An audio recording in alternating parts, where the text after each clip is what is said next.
Good day everyone. We are here to present the People's Police of China. First, China is the highest number of the police officers in the world. China, or Chinese, officially the People's Republic of China, is a sovereign state located in East Asia.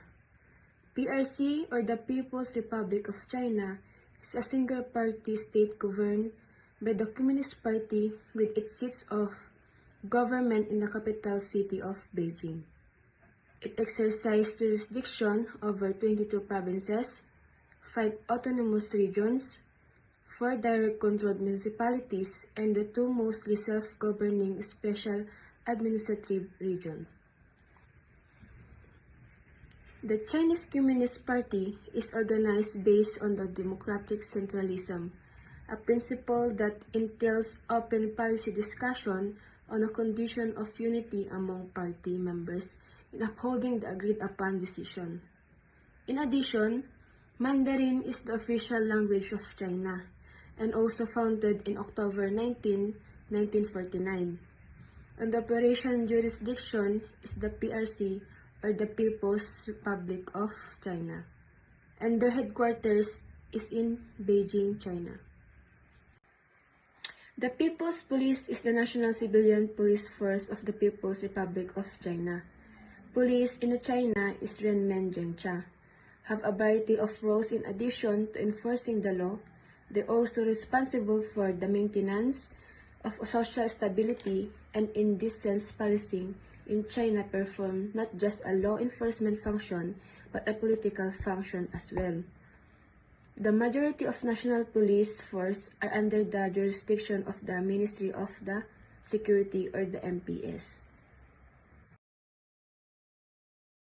Next is special police in China. There are 5 types special police in China. Number 1 is railway police. Number 2 is civil aviation police. Number 3 is transportation police, highway patrol team.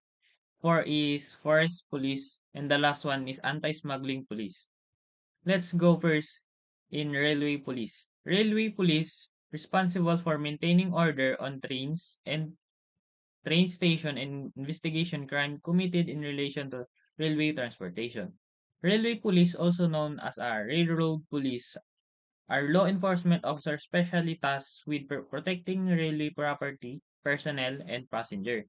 In Philippines, it's compared for Department of Transportation. Next is civil aviation police. Civil aviation police is maintain order in airport and provide security for civilian air transportation. Civil aviation police is general term for law enforcement officer who is specially tasked with ensuring the security and safety of civil aviation operation. These include airport, aircraft, and air navigation facility. For the Philippines naman, it's the PNP AVS group work closely with other agencies such as Civil Aviation Authority of the Philippines to ensure the overall security of the Philippine aviation industry. Next is the Transportation Police Highway Patrol Team. Transportation Police Highway Patrol Team are responsible for providing security in waterway and land transportation. In the Philippines, it's compared for Highway Patrol Group, or called HPG. Next is Forest Police. Forest Police patrol national forest to prevent forest fire, poaching, illegal cutting, and other activity provided by the state of the law. For the Philippines, it's compared for Department of Environmental and Natural Resources, or DENR. They are tasked with enforcing environmental laws and regulation, include those related to forest protection. For the last one is the anti-smuggling police. Anti-smuggling police are responsible for preventing smuggling. In China, has a dedicated anti-smuggling police force which is under the dual leadership of the General Administration of Customs and the Ministry of Public Security. This force is responsible for combating smuggling activities and safeguarding the national economic interests. For the Philippines, there are a lot of agency uh, co- combating the anti-smuggling. First is the Bureau of Custom, BOCR, the Philippine National Police, National Bureau of Investigation, Philippine Coast Guard. This agency often collaborate to conduct joint operation and share intelligence to combat smuggling effectively. The specific agency involved in particular case depends on the nature of the scale of the smuggling activity. So next is the Public Security Police. So the Public Security Police is the largest and most visible component of the Chinese police that performs a wide range of ordinary police functions.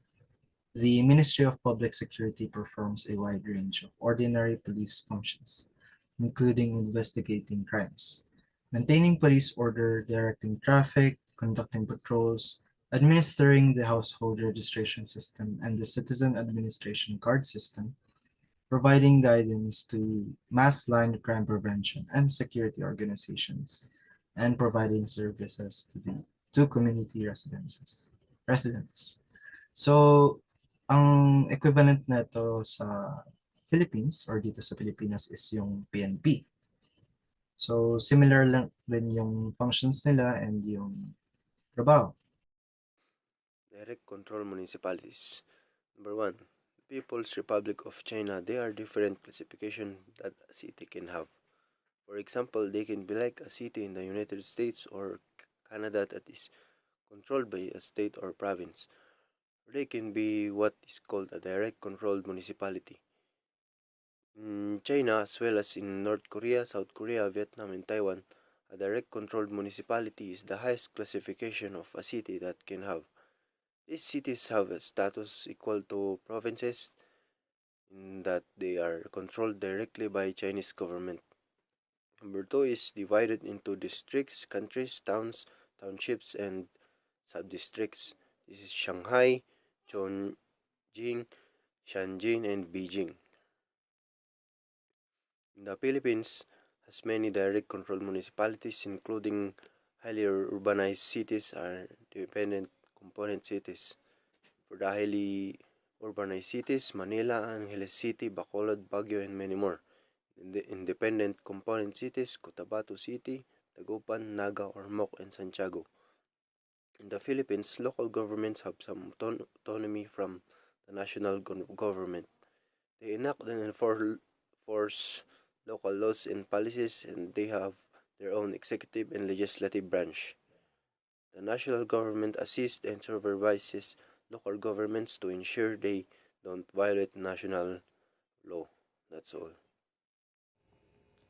People's Armed Police Force. This was officially established at the national level in 1983, in line with the general policy of reducing the size of armed forces and transferring responsibilities to the civilian sector. The newly established force was formed from internal security units reassigned from the PLA to the Ministry of Public Security and from border defense and firefighting units. It is also paramilitary police force under the MPS with its more or less than 1.5 million personnel is organized into 45 divisions. This includes internal security police, border defense personnel, guards for government, buildings and embassies, and police communication specialists.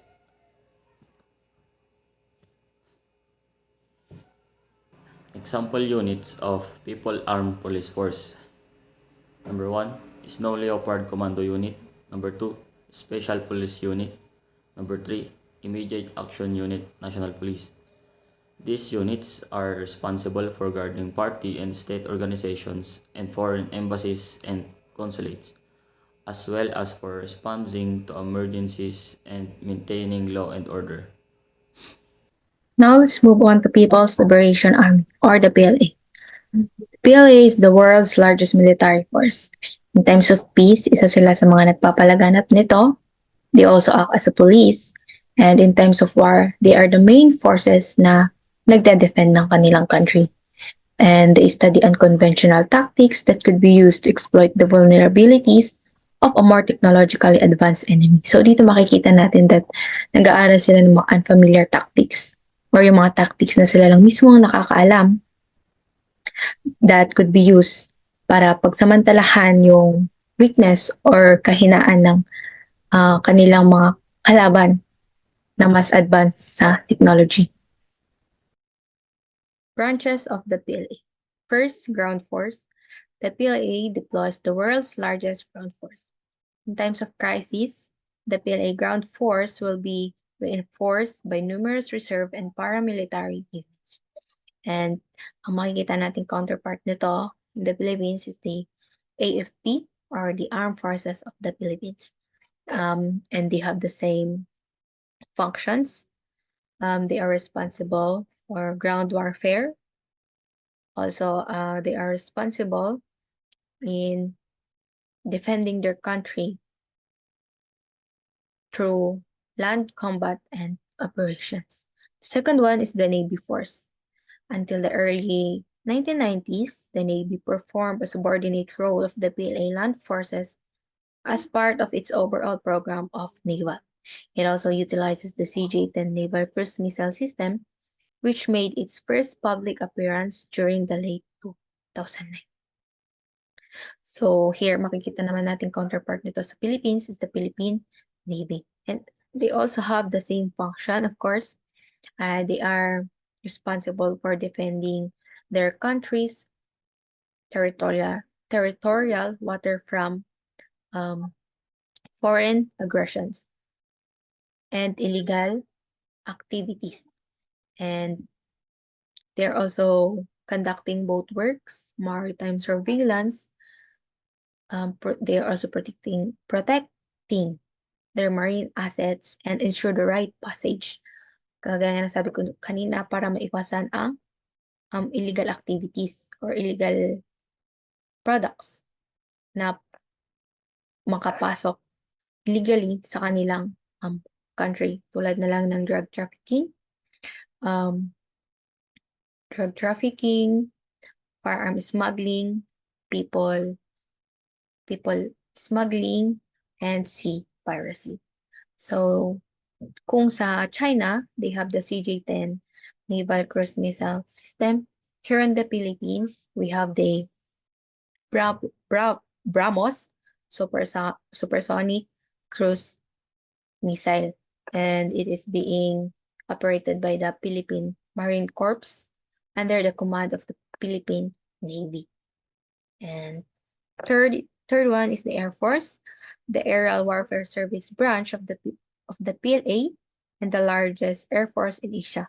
Its function is to defend the mainland China and thus nuclear delivery. So, ang makikita naman natin na counterpart nito sa Philippines is the Philippine Air Force, or the PAF. And both of them are responsible for defending their country through aerial. So, sa air. And sa China, ang Air Force, syempre alam naman natin that China is one of the largest producer ng nuclear. So, if there's a country na bumibili sa kanila ng mga nuclear weapons, ang kanilang Air Force ang nagdi-deliver ng mga product na yun. And fourth is the Second Artillery, or the Strategic Missile Force. It controls China's nuclear and conventional strategic missiles. Sa Philippines, we have this. Sa Philippines, makikita natin sa Philippine Constitution Article 2, Section 8, na mababasa natin doon that our country has freedom of nuclear weapons. So, by that, the Philippines doesn't have any nuclear weapons. Here are the kinds of police. So, first is the People Armed Police. And the People Armed Police is the Chinese paramilitary unit that is responsible for internal security, right control, counterterrorism, disaster relief, and maritime rights protection, and as well as providing maritime support to the peoples Liberation Army. Next is the State Security Police. The State Security Police is controlled by the MSS, which means Ministry of State Security. So the Ministry of State Security is a civilian agency. And this kind of police perform secret police duties and help maintain social stability and preserve the power of the ruling Chinese Communist government. Next is the Judicial Police. So the Judicial Police is part of the legal system and are responsible for maintaining order and security in courtrooms, as well as assisting judges and prosecutors in judicial investigations. Next is the prison police. From the word itself, prison, the prison police are responsible for prison security and perform prison guard duties and assist in prison administration. So makikita natin counterpart nito sa Philippines is the Bureau of Corrections. And last is the quasi-police. So the quasi-police is known as Chengshan Operate in other location of China. So this is kind of police that is frequently hired by the officials of China to assist them in carrying out problematic tasks such as collecting taxes and fines and evicting peasants from seized land.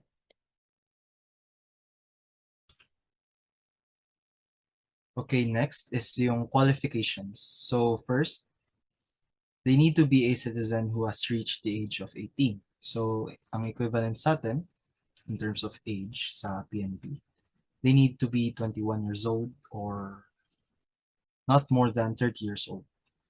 Next, to endorse the Constitution of the People's Republic of China, and also to have a fine political and professional quality and good conduct. They also need to be in good health, physically, emotionally. And next, to have an educational background of senior middle school or above. Sa atin, sa PNP, ang kailangan is baccalaureate degree. So, kailangan mo na makatapos ng college bago ma-qualify or maka-apply sa PNP. Lastly, they also need to become a people's policeman out of his or her own volition. So, hindi sila pwedeng ma-force na mag-join. Kailangan sariling kusa nila na mag-join sila mismo. Next is yung requirements. Age requirements, same, below 25 or 30, stated earlier, to 18. For people in remote areas, height requirements. So yung minimum height requirement nila is 1.7 meters for male and 1.6 for female candidates. They also, gaya ng sabi kanina, kailangan rin ng fitness nila. Good health. Physically fit dapat, and also sa eyesight. Same standards sa PNP. And sa here's the China.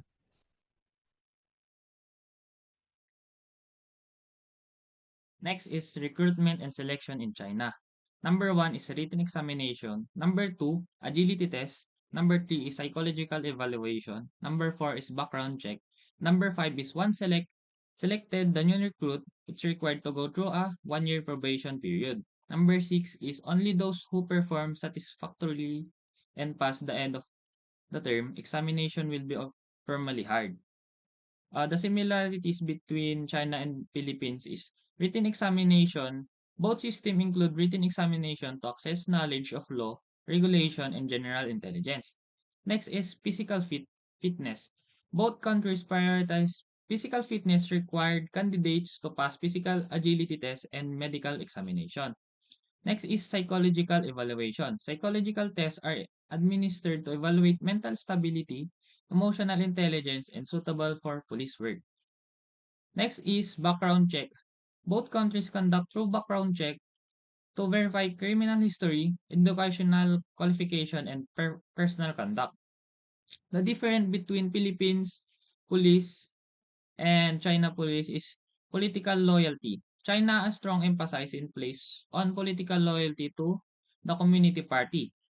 Candidate must demonstrate an adherence to party in the ideology and be willing to uphold its authority. While Philippines focus in more individual merit, integrity, and adherence to Philippines constitute and law. Next, training intensity and duration. China known for its intense and comprehensive training program. Chinese police recruit undergo religious, physical, and mental training often lasting for several months. While Philippine National Police offer a religious training program, but the duration and intensity may vary compared to China. Next is the emphasis of community policing. China police system places a strong emphasis on community policing with officers actively engaging with public and building trust. While Philippines community policing is grow intent, the Philippine National Police traditionally focus on enforcement and crime prevention. The last one is corruption perception. China is known for its low of corruption and the police force is generally prescribed as honest and trustworthy. While Philippine National Police has faced challenges related to corruption and the police misconduct alternate effort have even made to address this issue. Guys, let's move on to the training. Number 1 is the basic training. For recruitment process, new recruits typically undergo rigorous physical and mental tests before joining police academies. For police academies, institutions like the Chinese Police Public Security University and other provincial academy provides foundational training in law enforcement, legal knowledge, martial arts, and physical fitness. For duration, basic training often lasts several months to a year. Dito sa basic training kung sa Philippines naman ay ang Public Safety Recruitment Course. Ito ay para for newly appointed police non-commissioned officers. Number 2 is yung specialized training. For counterterrorism, training focuses on handling terrorist threats, hostage rescue, and emergency response, especially regions like Xinjiang. Sa PNP naman ay meron tayong tinatawag na SAFCC, kung tawagin ay Special Action Force Commando Course. For cybersecurity, with increasing cybercrime, officers are trained in digital forensics, hacking, prevention, and data protection. Dito naman ay ang PNP Anti-Cybercrime Group. The mission is to enforce cybercrime laws, pursue an anti-cybercrime campaign, and provides assistance to victims.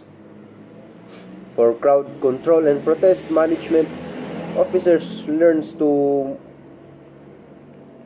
methods to disperse protest, handle public dissent using both non-lethal and coercive measures. Sa PNP, ito ay ang PRCG. They trains to undertake and orchestrates police community relation group and activities in partnership with concerned government agencies. For intelligence gathering, emphasis the in place or surveillance including digital and physical monitoring. Sa PNP ay meron tayong tinatawag na intelligence group. This group trains to serve as the intelligence and counterintelligence operating unit. Number 3 is the use of technology. Officers are trained to use advanced surveillance technologies including facial recognition systems, drones, powered and monitoring tools. Sa PNP, ito ay ang Crime Laboratory Group. The trains provide scientific and technical investigate aid and support to the PNP. Pang-apat ay ang ideological training.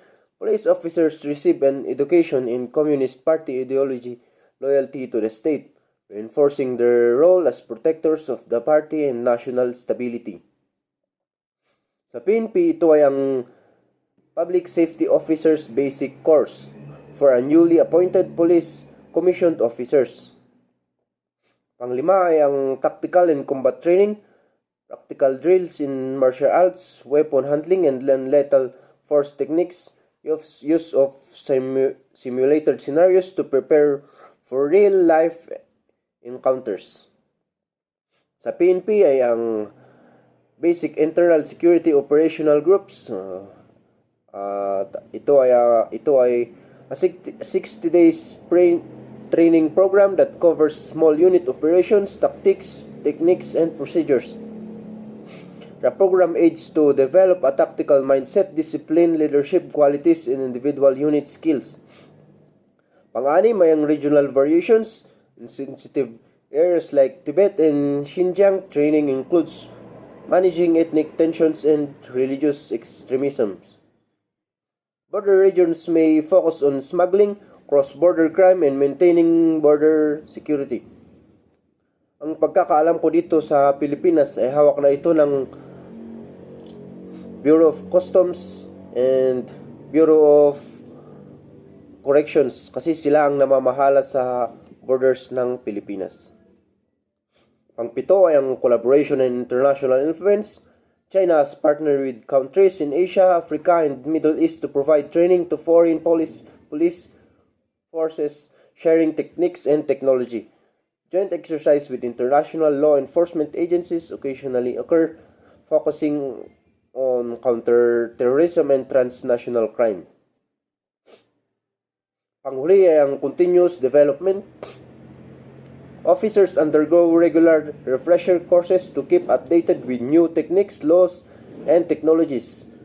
Advanced courses are available for senior officers focusing on management, strategic planning, and police making. Sa PNP naman, ito ay tinatawag na Public Safety Senior Leadership Course, a mandatory course for senior PNCOs that teaches managerial and leadership skills for administrations. That's all for the training. Thank you. Promotion system. Each promotion to the next higher class requires an interval of 3 years for those holding ranks from Constable 2nd class to Superintendent 1st class. Each promotion to the next higher class requires an interval of 4 years for those holding ranks from Superintendent 1st class to Supervisors 1st class. The periods during which the People's Police receive in-service training in schools or academies shall be included in intervals for the promotion in their ranks. Qualifications for promotions in ranks. Number 1.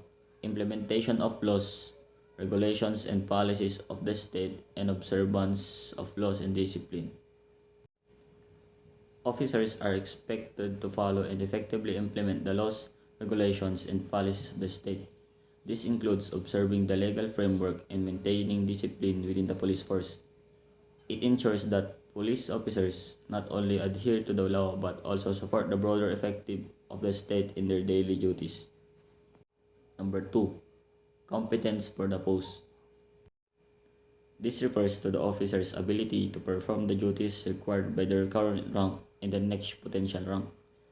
Competence includes both the technical skills and leadership qualities necessary for the position. Officers must demonstrate their capacity to handle the responsibilities associated with higher ranks. Number 3.